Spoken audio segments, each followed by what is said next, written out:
तो बता दें आपको कि आज संसद में पेश होगा पेपर लीक संशोधन बिल। पेपर लीक संशोधन बिल दोपहर 12 बजे सदन के पटल पर रखा जाएगा, इसे पेश किया जाएगा। केंद्रीय मंत्री जितेंद्र सिंह लोकसभा में ये बिल पेश करेंगे और इस बिल में पहले से ज्यादा कड़ी सजा का प्रावधान है। पेपर लीक को रोकने के लिए सरकार का एक बहुत बड़ा कदम, परीक्षा प्रणाली में सुधार के लिए टास्क फोर्स का गठन, जिसका ऐलान प्रधानमंत्री नरेंद्र मोदी ने वीडियो संदेश के माध्यम से किया था। इधर पेपर लीक पर कठोर कानून हम बनाने जा रहे हैं, पीएम मोदी ने स्पष्ट कर दिया।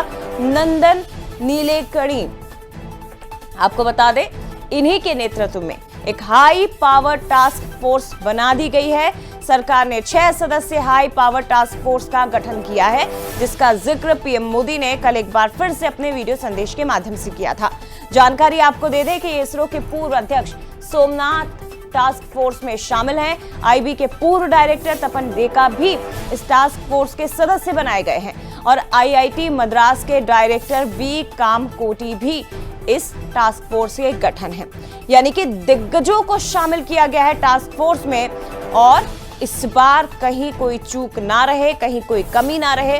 कैसे कड़ा कानून बने, कैसे पेपर लीक को रोका जाए, छात्रों के भविष्य के साथ जो लगातार वादा करती रही है सरकार कि इस बार सब कुछ अच्छा होगा, कैसे हो सकता है, ये ऐलान प्रधानमंत्री ने किया है।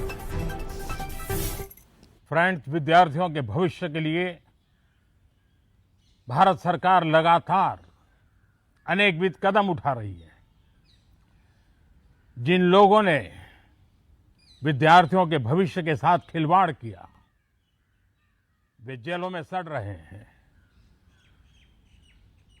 हमने फास्ट ट्रैक कोर्ट बना चुके हैं। हम कल पार्लियामेंट के अंदर भी कठोर कानूनों के प्रावधान के साथ नया कानून बनाने की दिशा में भी आगे बढ़ रहे हैं। लेकिन हमें भविष्य के लिए सोचना है।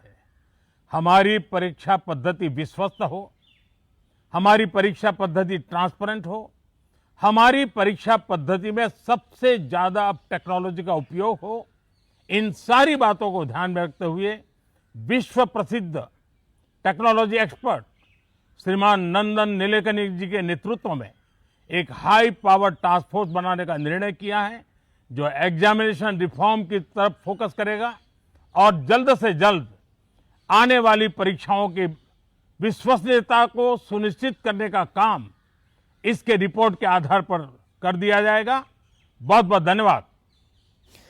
तो विश्व प्रसिद्ध टेक्नोलॉजी एक्सपर्ट नंदन नीलेकणी, जिनका जिक्र पीएम मोदी ने किया है, वो आखिर हैं कौन, जिन्हें पेपर लीक संकट के बीच परीक्षा प्रणाली में सुधार का जिम्मा सौंपा गया, उनके बारे में जरा जान लीजिए। दरअसल नंदन नीलेकणी 2 जून 1955 को बेंगलुरु में इनका जन्म हुआ था। बिना किसी कोचिंग में पढ़े हुए, बिना किसी इंस्टीट्यूट में आईआईटी परीक्षा इन्होंने क्रैक कर ली। आईआईटी बॉम्बे से इलेक्ट्रिक इंजीनियरिंग की डिग्री इन्होंने पूरी की। नीलेकणी ने आधार कार्ड बनाने में अहम भूमिका निभाई है। इन्फोसिस कंपनी के सीईओ भी ये रह चुके हैं और डिजिटल इंडिया की बुनियाद रखने में भी इनका अहम योगदान है। तो सरकार ने इन्हीं पर भरोसा जताया है और इन्हीं के नेतृत्व में टास्क फोर्स का गठन किया गया है परीक्षा प्रणाली को और ज्यादा मजबूत करने के लिए।